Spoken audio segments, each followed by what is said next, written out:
నేను ఇప్పుడు సమావేశం జరుగుతున్నప్పుడే నాకు కొందరు వ్యక్తులు చెప్తున్నారు మందుల సామేల్ గారు నా గురించి కామెంట్ చేసిందని చెప్పి. నేను ఒక పార్లమెంట్ సభ్యునిగా భువనగిరి పార్లమెంట్లో పనిచేసిన, ఒక నల్గొండ జిల్లా ఎమ్మెల్సీగా పనిచేసిన. 2014లో కోమటిరెడ్డి వెంకటరెడ్డి గారి గెలుపు కోసం అని చెప్పి ఆ రోజు ఏఐసిసి నన్ను పార్లమెంట్ ఇన్ఛార్జిగా పెట్టినారు. అప్పుడు కూడా వెంకటరెడ్డి గారి గెలుపు కోసం కృషి చేసిన.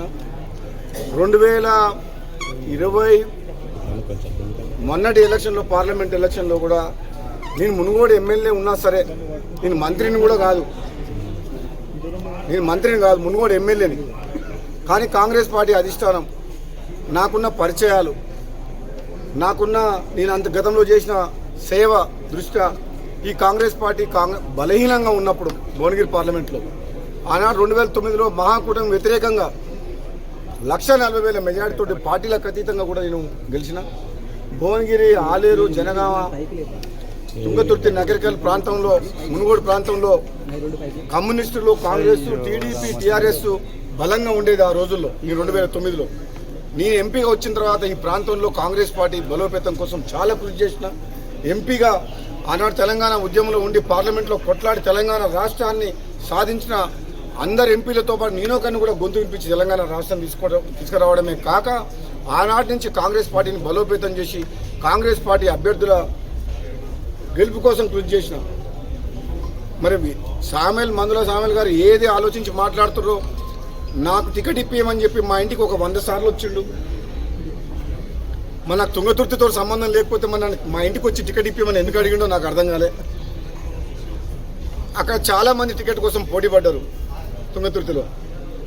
కానీ మందుల సామేల్ గారికి నేను మాట ఇచ్చిన, నేను తప్పకుండా నేను అసెంబ్లీలోకి తీసుకెళ్తాను, నువ్వు అసెంబ్లీలో అడుగు పెడుతున్నావు నీకు మాట ఇచ్చిన. నేను తిరుపతిలో ఉన్నప్పుడు ఫోన్ చేస్తే ఆయన ఫోన్ చేసి ఇదే మాట చెప్పిన, నీకు మాట ఇస్తున్నా దేవుని సమక్షంలో నువ్వు అసెంబ్లీలో అడుగు పెడతావని చెప్పిన.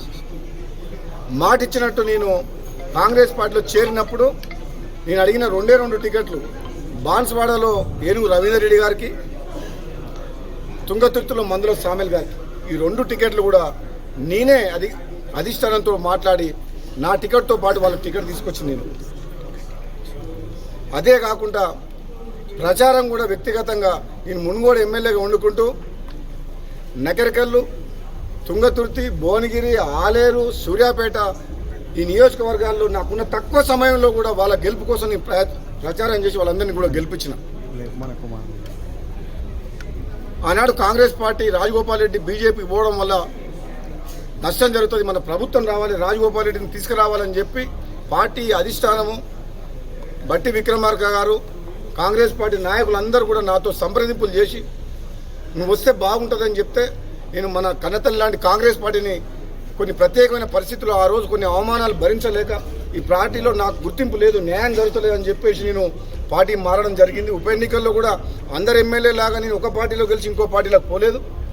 12 మంది ఎమ్మెల్యేలు కాంగ్రెస్లో గెలిచి టీఆర్ఎస్లోకి అమ్ముడుపోతే నేను ఒక్కరిని మాత్రం పార్టీకి పదవికి రాజీనామా చేసి నైతికంగా నేను నా మోరల్ వాల్యూస్ని కాపాడుకున్నా. కొద్ది తేడాతో ఓడిపోయినా సరే నేను మళ్ళీ కాంగ్రెస్ పార్టీ ఆహ్వానం వరకు వచ్చిన, మళ్ళీ అఫీషియల్గా కూడా నన్ను ఇన్ఛార్జ్ పెడితే నేను గెలవడమే కాదు ఎమ్మెల్యేల గెలుపు కోసం కృషి చేసిన వ్యక్తిని. ముఖ్యంగా సామేల్ గారికి మర్చిపోయిండేమో, తుంగతుర్తితో ఏం సంబంధం అంటుండు, తుంగతుర్తి టికెట్ ఇప్పించిందే నేను నీకు. నీ గెలుపు కోసం కృషి చేసి నన్ను చూసి నన్ను నమ్ముకున్న కార్యకర్తలు 1000 మంది వాళ్ళ సొంత డబ్బులు ఖర్చు పెట్టి నిన్ను గెలిపించిండు. కానీ ఈరోజు నువ్వు గెలిచిన తర్వాత నా గురించి అట్లా మాట్లాడుతున్నావు అంటే, నీ గురించి ఇంతవరకు ఎప్పుడెప్పుడు నేను తప్పు మాట్లాడలేదు. మందుల సామేల్ గురించి ఎమ్మెల్యేని గౌరవించుకోవాలి, కాంగ్రెస్ పార్టీని కార్యకర్తలను కాపాడుకోవాలి అని చెప్పడం చెప్పింది జగ్గారెడ్డి గురించి. ఈ మండల కాంగ్రెస్ని పెట్టాలి, ఆ మండల కాంగ్రెస్ పార్టీని పెట్టాలని చెప్పలేదు. రాష్ట్రంలో కాంగ్రెస్ పార్టీ కార్యకర్తలు కొన్ని నియోజకవర్గాల్లో కొత్తగా వచ్చిన నాయకుల వల్ల ఇబ్బంది పడుతుండ్రు. మొదటి నుంచి కాంగ్రెస్ పార్టీ నమ్ముకున్న కార్యకర్తలకు అన్యాయం జరగొద్దు అని చెప్పి గాంధీ భవన్ సాక్షిగా చెప్పినా, మళ్ళీ ఇప్పుడు చెప్తున్నా, తుంగతుర్తి నగరికల్ కాదు రాష్ట్రం మొత్తంలో తెలంగాణలో ఉన్న కాంగ్రెస్ పార్టీ కార్యకర్తలను కాపాడుకోవాల్సిన బాధ్యత నాలాంటి వ్యక్తి మీద ఉన్నది. తెలంగాణ ఉద్యమంలో రాజీ లేని పోరాటం చేసిన మేము మళ్ళా నిజమైన కాంగ్రెస్ పార్టీ కార్యకర్తలను కాపాడుకుంటూ ఎంత దూరమైన పోతాము. నిన్న మొన్న వచ్చిన లీడర్లు కాంగ్రెస్ పార్టీలో టికెట్లు తీసుకొని ఎమ్మెల్యేలు ఎంపీలై పదవులు తీసుకొని కాంగ్రెస్ పార్టీ కార్యకర్తలను ఎక్కడ ఇబ్బంది పెట్టినా ఊరుకునే ప్రసక్తే లేదు. ఈ ఆయారాం గయారాంలకు భయపడేది లేదు.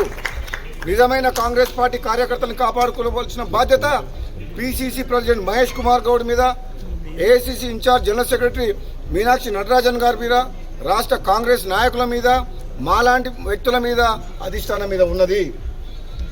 మేము ఎవరికి వ్యతిరేకం కాదు. ఎమ్మెల్యే గెలిచిన సామెల్ గారిని గౌరవించుకుంటాం. ఇతర పార్టీల నుంచి వచ్చిన ఎమ్మెల్యే ఎంపీ కడియం సిఆర్ కూతురు వచ్చింది, టీఆర్ఎస్లో గెలిచిండు. కడియం సిఆర్ బిడ్డ వస్తే టికెట్ ఇచ్చి ఎంపీ చేసినాం. గవర్నమెంట్ వచ్చిన తర్వాత అంటే కాంగ్రెస్ పార్టీ ఆహ్వానించింది, వచ్చిండు, గెలిపించుకున్నాం కడియం కావ్యని.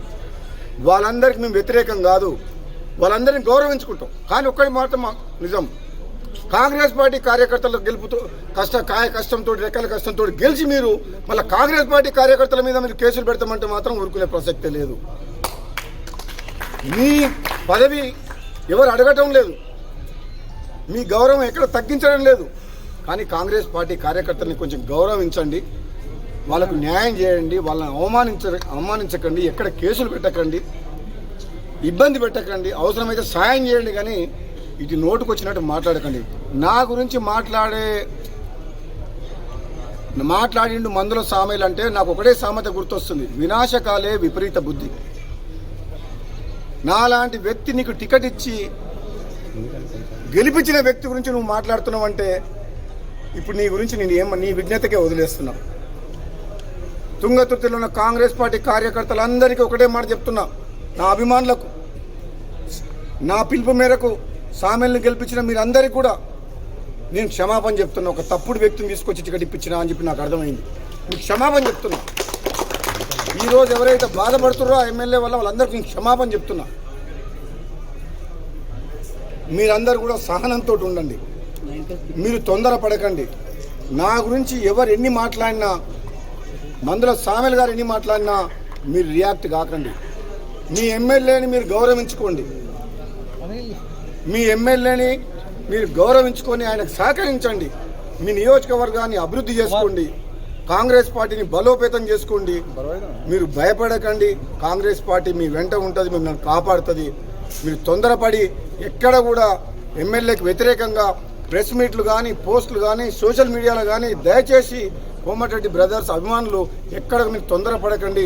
నేను ఆయన ఎమ్మెల్యే విజ్ఞతకే వదిలిస్తున్నా కాబట్టి దయచేసి అర్థం చేసుకొని రాబోయే రోజుల్లో కాంగ్రెస్ పార్టీ కలిసికట్టుగా ఉంటందుకు, సమైక్యంగా పనిచేసేందుకు, మళ్ళీ అధికారంలోకి వస్తేందుకు, మనం రాహుల్ గాంధీ గారిని ప్రధానమంత్రిని చేసేందుకు మనం ఐకమత్యంతో పనిచేస్తాం. కానీ గ్రూపులుగా విడిపోయి మనం కొట్లాడి బీఆర్ఎస్ పార్టీకి లాభం అయ్యే విధంగా మీరు చేయకండి అని చెప్పి కాంగ్రెస్ పార్టీ కార్యకర్తలకు చెప్తున్నాం. Thank you.